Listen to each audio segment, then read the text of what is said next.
ഇപ്പോൾ പ്രതിപക്ഷ നേതാവ് വി ഡി സതീശൻ മാധ്യമങ്ങളോട് സംസാരിക്കുന്നു. തത്സമയ ദൃശ്യങ്ങളിലേക്ക്. പതിനായിരക്കണക്കിന് സീറ്റുകളുടെ വ്യത്യാസമുണ്ട്. ഗവൺമെന്റ് ഇപ്പോൾ ചെയ്യുന്നത് 30% മാർജിനൽ ഇൻക്രീസ് നടത്തുകയാണ്. 40 കുട്ടികളാണ് ഒരു ക്ലാസ് റൂമിൽ ഇരിക്കേണ്ടത്. അത് നേരത്തെ തന്നെ 50 ഉണ്ട്. അതിപ്പോ 65ഉം 75ഉമായി മാറുന്ന ഒരു സ്ഥിതിയാണ്. അപ്പോൾ ക്ലാസ് അതിന്റെ ഒരു ക്വാളിറ്റി നഷ്ടപ്പെടുകയാണ്.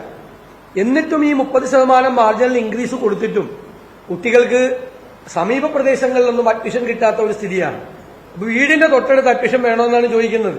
അതുകൊണ്ടാണ് ഞങ്ങൾ നിയമസഭയിൽ ചോദിച്ചത്, പൊന്നാനി താലൂക്കിലുള്ള ഒരു കുട്ടിക്ക് ഏറനാട് താലൂക്കിലെ നിലമ്പൂരിൽ അഡ്മിഷൻ കിട്ടിയാൽ ഒരു പാവപ്പെട്ട വീട്ടിലെ കുട്ടിക്ക് പോകാൻ പറ്റുമോ? ചിറയൻകീഴിൽ ഉള്ള ഒരു പാവപ്പെട്ട വീട്ടിലെ കുട്ടിക്ക് നെയ്യാറ്റിൻകരയിലെ ഏതെങ്കിലും സ്കൂളിൽ അഡ്മിഷൻ കിട്ടിയാൽ പോകാൻ പറ്റുമോ? അപ്പൊ അത് ഒരു വലിയ സ്റ്റേറ്റ് അടിസ്ഥാനത്തിൽ യൂണിറ്റ് ആക്കിയിട്ടാണ് ഇവർ ചെയ്യുന്നത്. അത് താലൂക്ക് അടിസ്ഥാനത്തിൽ യൂണിറ്റ് ആക്കി ഇത് ചെയ്യണം. മാത്രമല്ല, ഈ താൽക്കാലികമായ പരിഹാരങ്ങൾ നമ്മുടെ ഈ സെക്കൻഡറി വിദ്യാഭ്യാസത്തെ മുഴുവൻ പൂർണ്ണമായി തകർക്കുന്ന, +2 വിദ്യാഭ്യാസത്തെ പൂർണ്ണമായി തകർക്കുന്ന, അതിന്റെ ക്വാളിറ്റി, അതിന്റെ ഗുണനിലവാരത്തെ തകർക്കുന്ന രീതിയിലേക്ക് പോവുകയാണ്. ഗവൺമെന്റ് ചെയ്യേണ്ടത് അഡീഷണൽ ബാച്ചുകൾ ഉണ്ടാക്കുകയാണ്. പണ്ട് UDFന്റെ കാലത്ത് ഇതുപോലെ പ്രശ്നം ഉണ്ടായപ്പോൾ 1400 ബാച്ചുകളാണ് പുതിയതായിട്ട് അനുവദിച്ചത്. അത് ചെയ്യാൻ തയ്യാറില്ല. സർക്കാരിനെ സംബന്ധിച്ചിടത്തോളം സർക്കാരിന്റെ മുൻഗണനയിൽ വിദ്യാഭ്യാസം ഇല്ല. മാറി മാറി ഭരിച്ച കേരളത്തിലെ എല്ലാ സർക്കാരുകളുടെയും മുൻഗണനയിൽ ഒന്നാമത്തെ പ്രയോറിറ്റി ആയിരുന്നു കുട്ടികളുടെ വിദ്യാഭ്യാസം. ഈ സർക്കാരിന്റെ പ്രയോറിറ്റിയിൽ അതില്ല എന്നതാണ് ദൗർഭാഗ്യകരമായ കാര്യം. മന്ത്രി പറയുന്ന സീറ്റ് ബാക്കിയാണ്. സീറ്റ് ബാക്കിയാണെങ്കിൽ പിന്നെ എന്തിനാണ് മാർജിനൽ ഇൻക്രീസ് കൊടുത്തത്?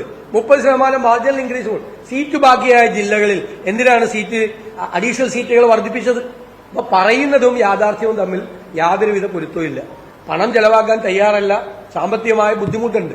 മറ്റു കാര്യങ്ങൾക്ക്, അനാവശ്യമായ കാര്യങ്ങൾക്ക് പണം ചെലവാക്കുന്ന സർക്കാർ വിദ്യാഭ്യാസ കാര്യങ്ങളിൽ ശ്രദ്ധിക്കാതെ പോകും. +2 വിദ്യാഭ്യാസം വളരെ നിർണായകമാണ്. അവരുടെ ഏജ് ഗ്രൂപ്പ് പരിശോധിച്ചാലും വളരെ നിർണായകമാണ്. അപ്പോൾ അവർക്ക് ഹയർ എഡ്യൂക്കേഷന് വേണ്ടിയിട്ടുള്ള അവസരങ്ങൾ നിഷേധിക്കപ്പെടുന്ന ഒരു അപകടകരമായ സ്ഥിതിയിലേക്ക് പോവുകയാണ്. പൊതുവിദ്യാഭ്യാസ രംഗത്തേക്ക് കുട്ടികളുടെ എണ്ണം ഗൌരവമായി കേരളത്തിൽ കുറഞ്ഞുകൊണ്ടിരിക്കുന്ന ഒരു പശ്ചാത്തലത്തിൽ വേണം ഇതിനെ പരിശോധിക്കാനെന്നാണ് ഞങ്ങളുടെ നിലപാട്.